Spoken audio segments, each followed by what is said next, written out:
Well, welcome back to Worldwide Technology Raceway at Gateway near St. Louis. That is St. Louis in the distance, and that is the Gateway, the big arch right by the river.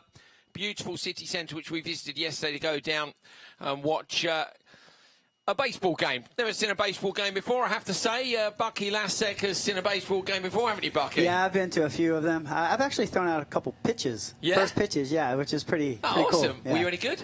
Yeah, I put the heat on it. It was probably, I'd say about 70 miles an hour. I didn't lob it in, and it was good. One of them was a little off, but at least I didn't lob it. Bucky put the heat on me a minute ago. We were right at the top of a grandstand here, and I was like, oh, 50-50 grind the rail, Bucky, at the top. And he goes, run up the stairs, Andrew. So I ran up the stairs, and I've been sweating ever since. It is what I did 50-50 grind. No, he didn't do it. Yeah, he didn't. It's a little big. Yeah, he didn't pay out.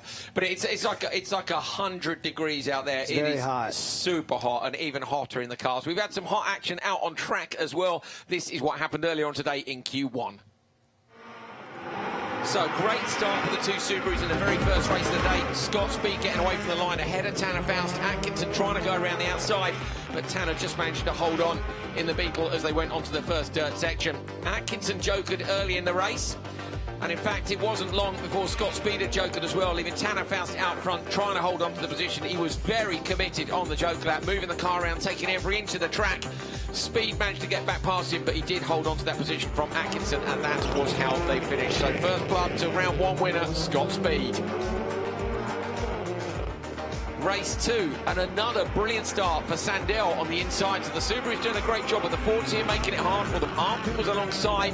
His teammate Pecoy decided he'd have to drop out of that fight. Had a look up the inside of his team boss here, then when he ran wide, he caught the corner of Bigham. A little bit of contact between the two youngsters.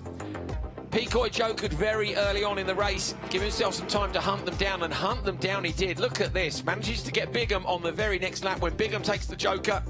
Sandell was pushing hard out front to try and hold on for the win.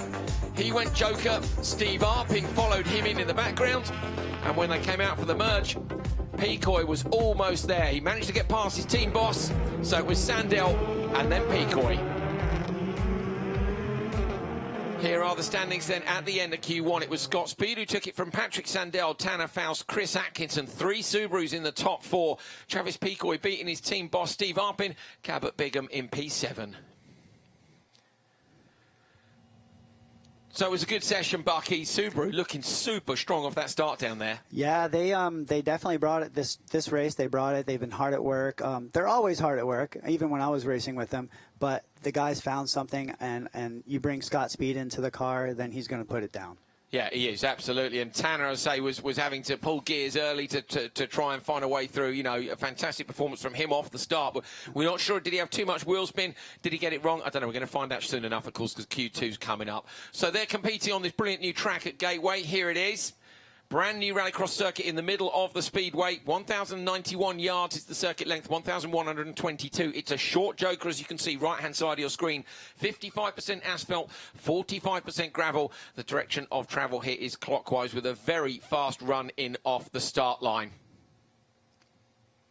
So they've got that huge run out basically from pit lane across into the track, and that's made turn 1 really exciting so far. It has, and the guys have kind of sorted themselves out pretty good so far. Yeah, but I think they're kind of keeping the cars clean. Yeah, Scott was saying yesterday, wasn't he? Oh, you know, I think there's going to be carnage in turn 1. We should be starting on a staggered grid. And we're like, Scott, you know, did you watch Sweden last weekend? Like, you know, sometimes people go off in turn 1. And actually, as you say, they've kept it sensible because doubleheader. Yeah, you know, we don't want to see cars on their roof, so hopefully they stay off the roof. And, yeah, I can't wait to watch the racing. It's going to be amazing. Well, we're looking forward to it. If you guys are new to Rallycross at home, I know we've had one RX educational race today. We've got another one coming up for you now. RX Education. The Joker Lap. It's one lap that is longer than the standard lap. Every driver must complete one Joker lap in every race. That's all the qualifying stages, the semi-final and the final. Points. You score championship points at all stages of the competition. So you get 16 points if you're the top qualifier. That's TQ, we call that. Down to 1 point if you're 16th.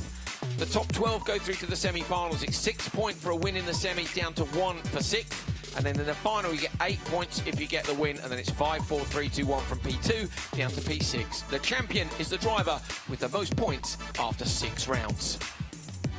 ARX Supercars, 600 brake horsepower, 900 Newton meters of torque, turbocharged 2-litre all-wheel drive cars that will do 0 to 60 in under 2 seconds. They are amazing. So you don't need to tell them they're amazing. If you saw Q1 earlier on today, you know they're amazing. Bucky, this is a track where you can really exploit 600 horsepower. I'm loving how committed the corners are. I'm loving particularly the section which is off to our right, that straight into the dip on the gravel. I gotta say, I really want to be in the car right now. Yeah, I know. We said that this morning. I was like, oh, this lap, most laps, I really want to have a go at. Watching Tanner's in-car really put me back in the seat, and I was like, yeah, that looks really fun. Yeah, yeah. I want to see. We've got a lovely onboard of Tanner that we've been working on for the highlight show for you guys, and we were watching the second lap, and we wanted to watch the whole run. It was brilliant. Anyway, we've got ARX2 coming up before we get to ARX, so take a look at their standings after Q1. Here it is then, Conor Martell at the top of the table from Fraser McConnell, Alex Keys and Brad DeBerti. So they were only about 4, I think it was 2.5 seconds, wasn't it, across the top 4. J.R. Hildebrand has raced IndyCar here before on the Speedway. Michael Leach in P6. He's a debutant in this class, moving up from ARX3. Colt Keats down in P7 and Gray Ledbetter in P8. So 3 qualifying sessions for both classes here at Gateway. We've got 3 sessions today, followed by semi-finals and final for both ARX2 and ARX. So they might keep it sensible, they might not. But stay with us, you'll be finding out. We'll have some action on the way down into Turn 1, that's for sure.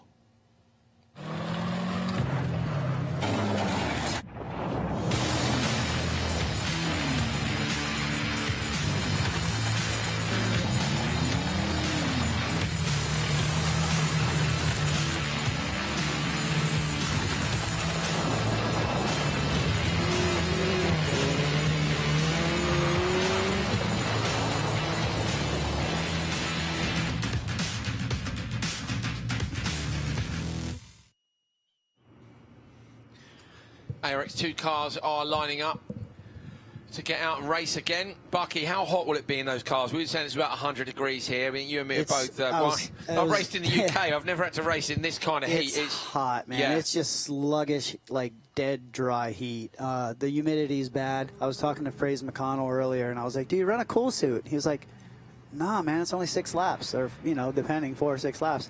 I was like, well, what about when you're sitting there 20 minutes before the race, you know, in the car? It's and these, hot. interestingly, so that's a big difference to us and the European scene in World Championship. The cars turn up to the grid, usually with one of the technicians driving, and the drivers will come and get in last minute. But here in the US, I've noticed the drivers, they belt up in the awning and drive the car down and sit in the pre-grid for quite a long time. I'm quite surprised. Maybe they'll change that. I mean, is that an experience thing? I didn't do it all the time when I was racing. I would come and get in the car and get suited and booted like literally like 5 minutes before I was supposed to go. Yeah, absolutely, in this temperature. Yeah, and the guys, like, they're not even down there with like leaf blowers. Like, we had like full-blown air blowers right in our face. Like, to try and it's keep that cool. hot, yeah. Yeah.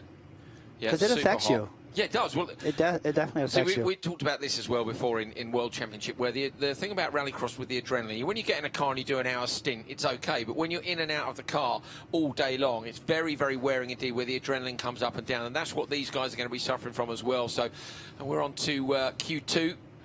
And this is round 3 of ARX2, because remember, they have a double header at every event except COTA this year. So J.R. Hildebrand on the inside next to Michael Leach, Colt Keats and Gray Ledbetter. Gray Ledbetter is 14 years old. I was speaking to her last night on front of a huge crowd down at the baseball stadium. She's just absolutely brilliant. Great to see this young lady taking on the guys. It's same class. That's what's so fantastic about motorsport. It doesn't matter how old you are, whether you're male or female.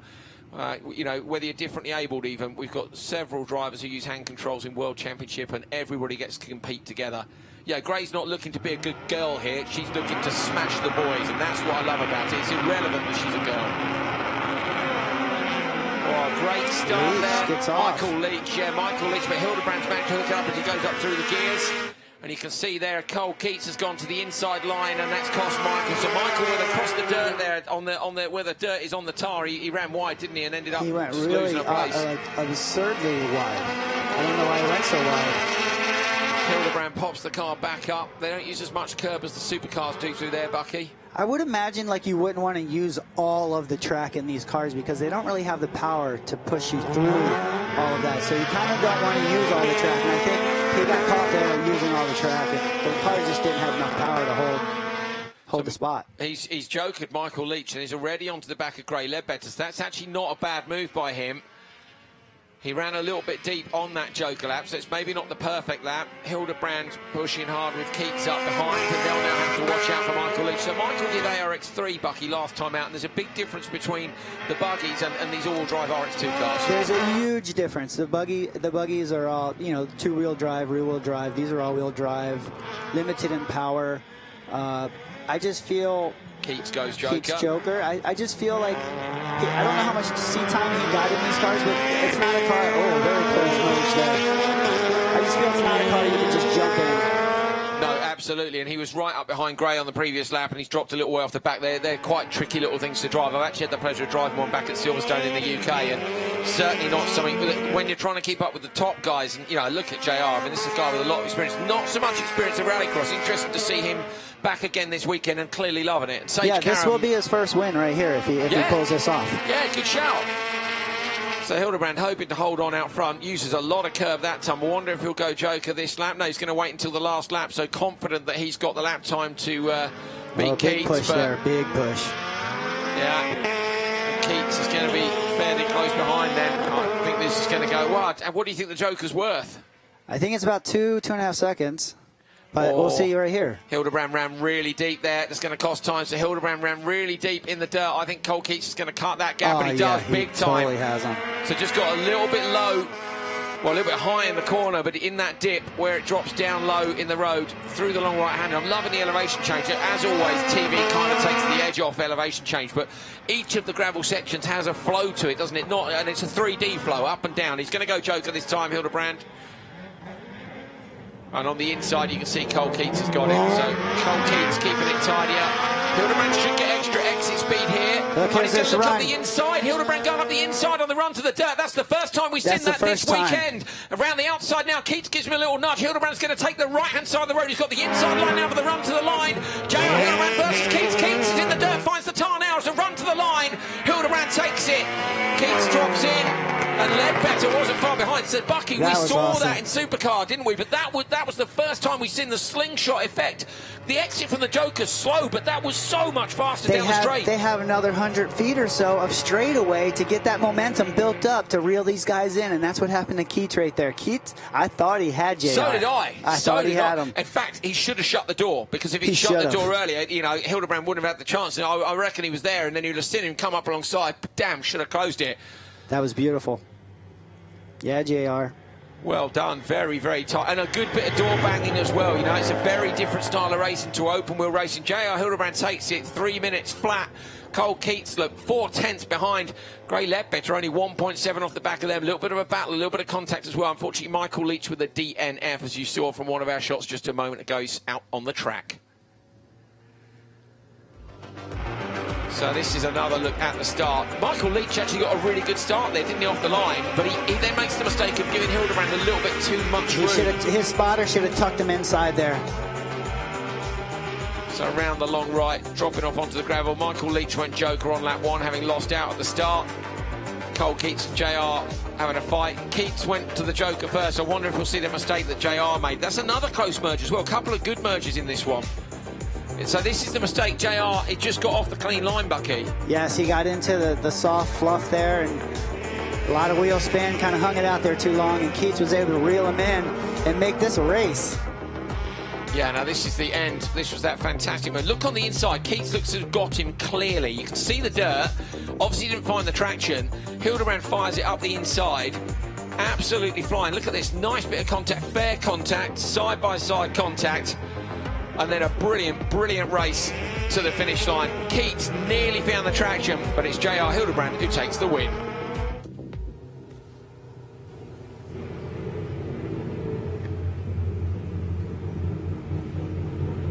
Okay, mate. That last lap there was incredibly exciting. You held off Cole Keats. You guys obviously had a little bit of a run in there. There was some joker strategy in play. How did that all play out? Yeah, I think the lap before he jokered, and I didn't have a great lap on that one. And so I knew I was going to have to push hard. You know, the track's like changing a bunch. Every corner changes every lap, especially after they wet it down there. So easy to make little mistakes, but I got a good run through the joker and then kind of did the over-under. I was almost better off that I lost him as much as I did through there to get like a really clean, good run underneath going down into the last couple of corners, and was able to hold the outside through the left, and ends up being inside through the right. So, fun to get a little racing in, and see where we shake out here at the end of the round. Well, that was exciting and fun to watch. Thanks, man. You can see from his eyes there, Bucky, just how much he's smiling inside that full face. Yeah, he did need it. Yeah. But he loved it. It's a proper race. I think he had some car issues last race in Ohio but he was out there and he was mixing it up, and man, he was fast. So there we have it. Looking forward to these four going at it then. Conor Martell, the reigning champion, versus Fraser McConnell, the guy who leads the standings at the moment. Alex Keys, who took one of the wins and 2 podiums last time out in Mid-Ohio. And Brad DeBerti, who's back for a second helping of ARX2.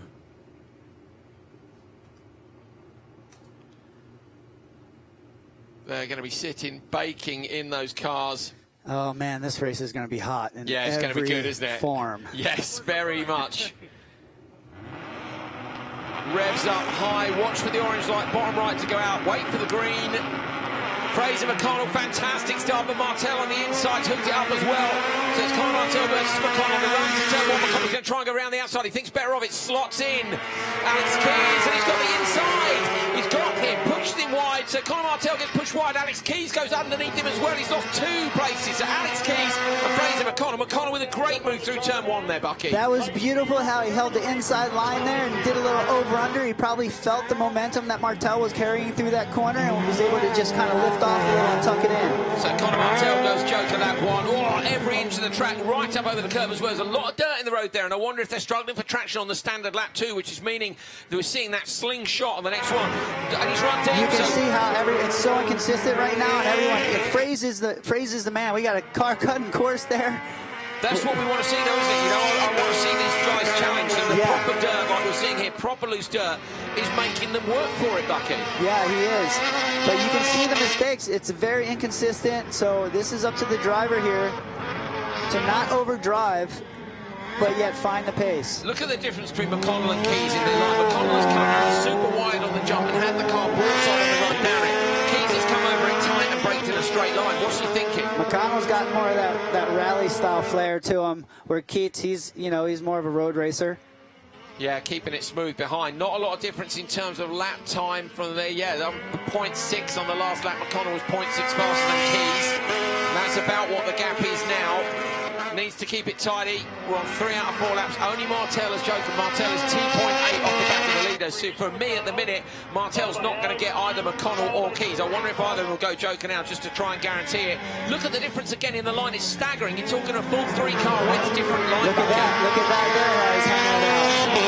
I think when it comes to the driving styles, I think it just comes down to the braking. One style is like no brake, toss the car sideways, use that to brake. You use the car, the friction of the car sideways. When the old style Scandinavian flick, scrub some speed off or back the car in. He's not really flicking it, so it's there. He's back easy.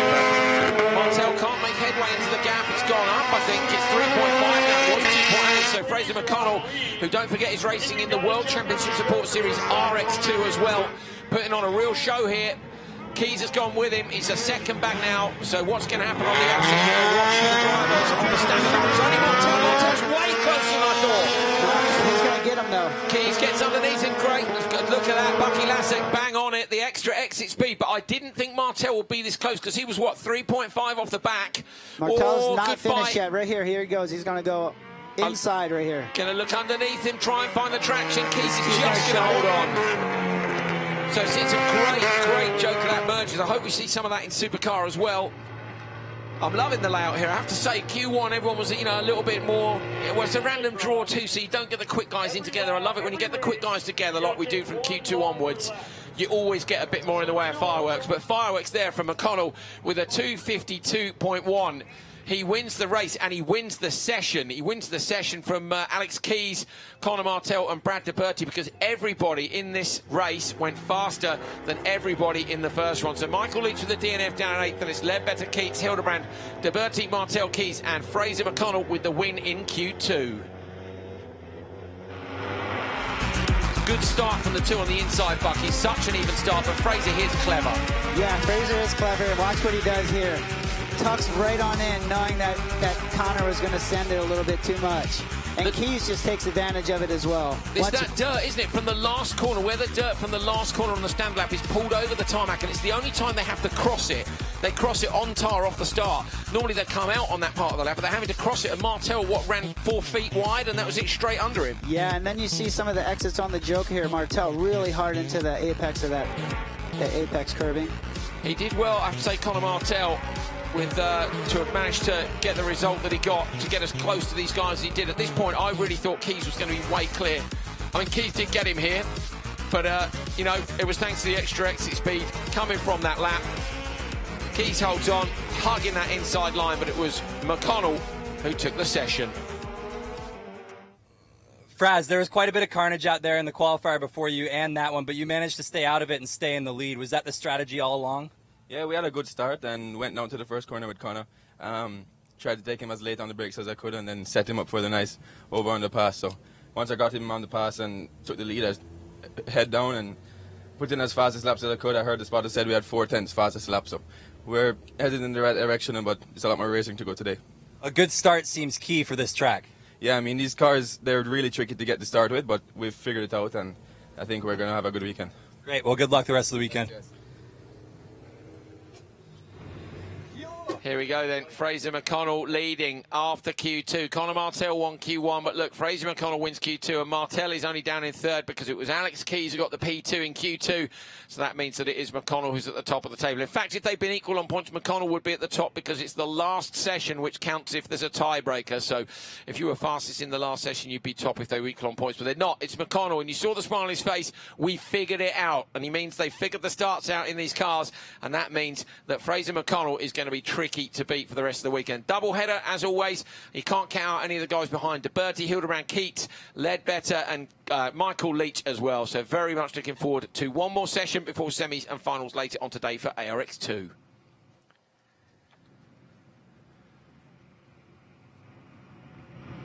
Supercars on the line and ready for action. We've got Peacoy and Arpin in this one with Bigham. The teammates on the inside. Here they are. Peacoy got the better of Steve last time out. Cabot, Bigham in P7. Cabot will be looking to improve on that. Really wants to make the final this time around. Didn't make it last time. So hoping for a better run here in Q2. Let's get these guys underway, shall we? So Bucky, the two Fords on the inside. I think he's going to take his boss out again. I think he's going to get him. I think Steve's been spending too much time on the phones raising sponsorship money. Look at the difference in the two cars, yeah. Oh, sideways off the line for Steve Arpin. Look at the start of both the Fords. Absolutely fantastic. If you didn't join us last time out, Peacoy maybe had to get out of the gas there to avoid the branding on the inside. Arpin sideways all the way through turn one, but loses too much time, and Peacoy gets underneath him. Arpin finding traction now, going to be right underneath the rear wing of his younger teammate on the run up towards the jump. They're going to use a lot of curb here. I wonder if he might go Joker. So Peacoy goes standard lap, and Arpin does. And Bigham changed his mind. Bigham was going to go there and didn't. He went back to the standard lap. And I'm not sure if that's a good decision or a bad decision on Bigham's part, because he has to follow someone at this point. So I guess he's picking the faster guy. He's picking Peacoy. So Peacoy through that gravel section, spins the car back round onto the tarmac. You can see just how dirty that section is off the start. That's really mixing things up. Takes a long time to get them to hook up there. Yeah, where massively. Normally they were hooked up a little bit earlier and carrying more speed there. Peacoy dives on the brake, just hooks the car. You can really see that lovely shot from the side there. You could see, couldn't you, how much he put the weight over the nose to make the car turn in.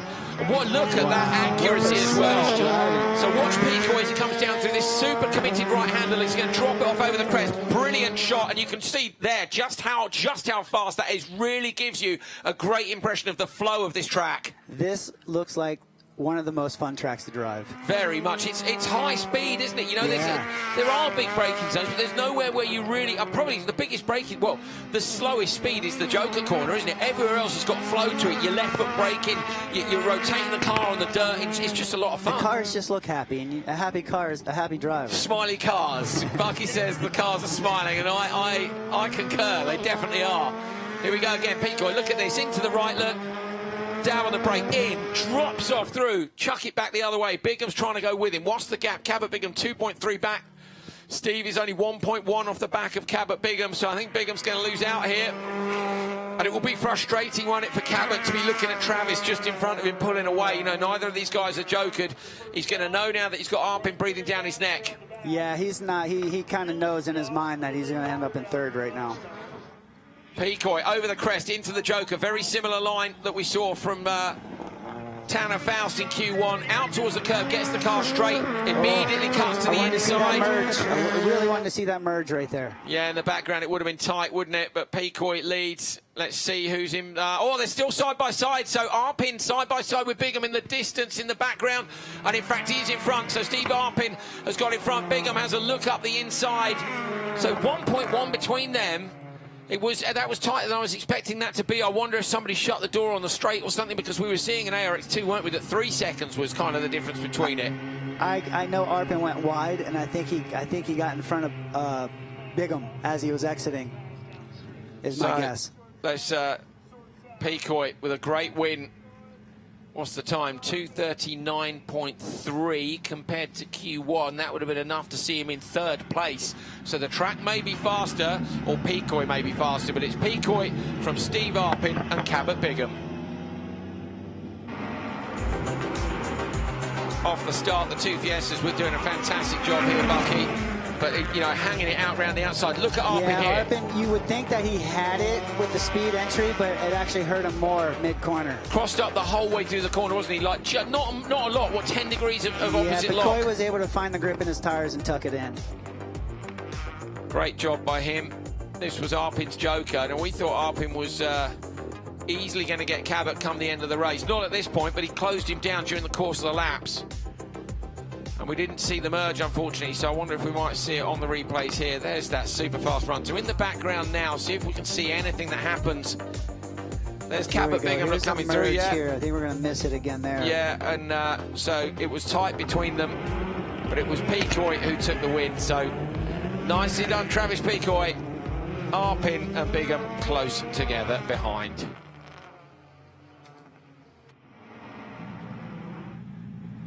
Travis, you had a dream weekend in Mid-Ohio a couple weeks back, and you're showing it's not a fluke now. How does it feel to be out there leading the pack? Yeah, it's awesome. We just won this qualifier, but hopefully the total time's enough to take first, because we need some points, you know. It was an awesome, like you said, dream weekend in Mid-Ohio. We finished second, but I choked in the qualifiers, so we're fifth in points. So now I just got to claw my way back up there so we can try and get ahead in this championship. Great, well, keep it up. Good luck the rest of the weekend. I like the fact he's talking about, I want to get in front in this championship. It's not like I want to have a good weekend. You know, he's 18 years old, and he's like, you know, he's stoked. Do you remember how chuffed he was to he got past Tanner Faust? He's like, I was like, that's Tanner Faust. We're going to see Tanner Faust in this one. 3 Subarus and 1 Volkswagen look. So it's Scott Speed, Patrick Sandell, and Chris Atkinson with Faust, the lone Volkswagen, in P3 and in slot 3 on the grid. But Travis Peacoy has laid down a good time there with a 2:39.3. That is only, as I say, just a little way off the back of what Scott Speed did last time. It was a 2:38.7. So he's only 6/10 off the session winning time of Q1. But, Bucky, the track might have changed. So here we go. Faust hooked it up much better that time. That's how we used to see the Volkswagen start. Speed versus Faust. Faust going to try and go around the outside. Gets the car sideways in the dirt. Speed's inside him, though. A little bit of contact. Runs the nose a little bit wide. Door open to the Subaru on the inside. Sandell. Sandell's going to go past Faust as well.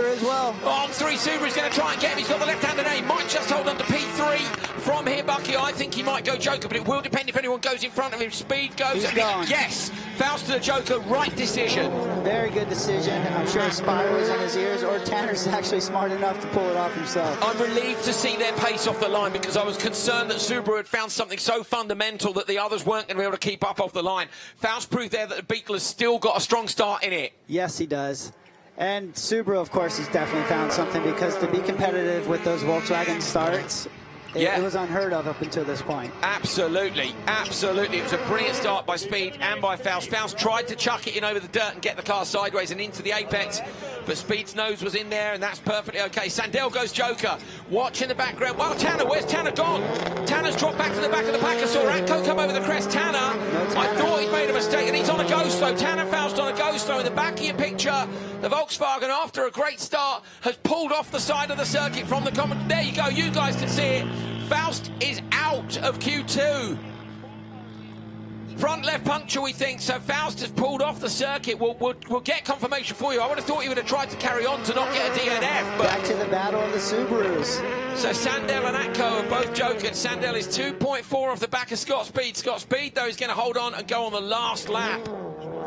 Now, Speed thought he had a problem with the car during qualifying in this corner, practice so much, Bucky, that he parked it, took it back. The Subaru guys took the whole of the front end apart. They were like, there's nothing wrong. And they think maybe it was running too low, and he just dug it into the road and understeered on a damp track. Push, yeah. He said something about it cutting out on him. That's why he didn't drive it back and they brought it in tow. But it fired right back up in the pits, and they drove it around. He's wide there. He's got a good exit. I mean, they're all running a little wider. It's interesting to see the variation in line. I suppose, you know, the track may get a bit cleaner, a little bit wider, but Speed goes joker now. The gap was 2.3. Is it enough, or has Patrick Sandell found something here? Scott Speed's going to have more exit speed. Sandell's going to have the inside line. He undercuts underneath him. Let's see the merge. There it is. Speed inside Sandell. Sandell going to try and get back on the dirt. Takes the wide line, going to go tight on the exit. Sandell putting pressure on his teammate Scott Speed. Speed going to go right, but Speed will hold it tight on the inside here. Oh, Sandell's on the gas, tries to get him on the undercut. Nice. 1, 2, 3 for Subaru. That's got to be the first time they've had a 1, 2, 3. I don't remember them doing that last time at Mid-Ohio. All three cars in the same race. 1, 2, 3. Faust was out. I'll tell you what, there was an opportunity for a photo, wasn't there, for these guys? Yeah, for sure. I know Lance Smith and all the boys back at Vermont are happy about this one. Up and over the crest to roll back to the paddock. Scott Speed, Patrick Sandell and Chris Atkinson. 2:38.7 though. Isaac, that is almost identical to 2:30.704. Faster. That is 5 thousandths faster than he went in the first session today. 5 thousandths. That's how consistent Scott Speed is, folks. Yeah. He's 5 thousandths different. That's crazy. He is ridiculous. Faust with a DNF. Look, is at the bottom of the table. Bigham, his teammate in P6. Then it's Arpin, Atkinson, Peacoy, Sandell, and Speed. Here's a look at the start. Look at this beautiful start by Faust. He's back in form. Tries to take it on the outside here. The dirt just runs him wide. Speed knew he had the line. And then Sandell just kind of fell in place with the you know, Speed created a little room for his teammates. Say, come on by, let's party. I don't know if he's going to be wanting to create any room for him after how close Sandell was to him on this one. Sandell had got the door shut there on the merge, which we'll see in a moment. So this was Sandell's early joker, and that was a tidy joker. Look, just gets the nose in, waits patiently on the throttle. This was Faust, but I was front left tyre completely off the rim. Actually completely off the rim, so I wonder if he's pushed that off in that point where we saw the dirt. There's a little lump from the dirt to the tarmac. Could be. This is Scott Speed coming around the joker now. Sandell here, Bucky, had stayed tight on the right. Yes. No, I reckon Speed would have gone round him anyway. He would have went 2 wheels in the grass because he was committed. So Speed just in front of his teammate. Patrick Sandell did a great job there to go high and low on the corner to try and get underneath him on the exit, but it wasn't enough. And it was Speed just at the line.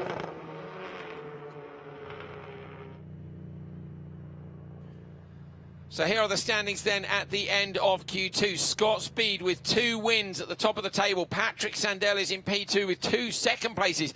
Peacoy moves up, look, into P3. Then it's Chris Atkinson who's 4th. So 3 Subarus still in the top 4. Tanner Faust only drops down to 5th with that DNF thanks to a brilliant result in Q1. Arpin is 6th and Cabot Bigham remains in P7.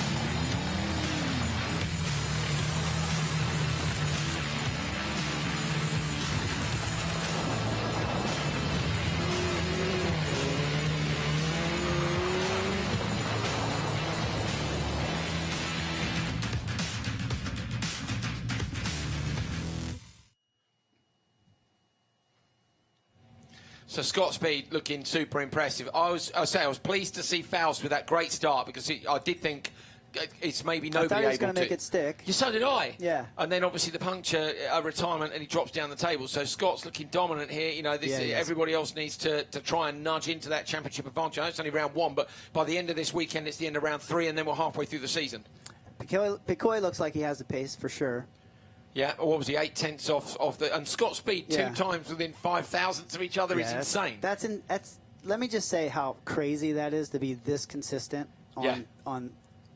on a track that's changing. That's changing. And changes on lap by lap with the Joker lap changing too. So, yeah, a brilliant performance from Scott Speed. Well done to him at the top of the table. There's one more session of qualifying to come for ARX and ARX2, which I think is at 3 p.m. later on today. OK, there you go. 10 to 3 is when we're going to be live if you want to join us for that. We're going to be switching over now to the Sierra Cars Facebook page because ARX3 are coming out for a qualifying session, which we'll be bringing you over there. If you want to see that, head on over to their page. If not, then it's Q3 later on today. We're going to find out who takes the top qualifier spot at round 2 of America's Rallycross 2019. See you in a bit.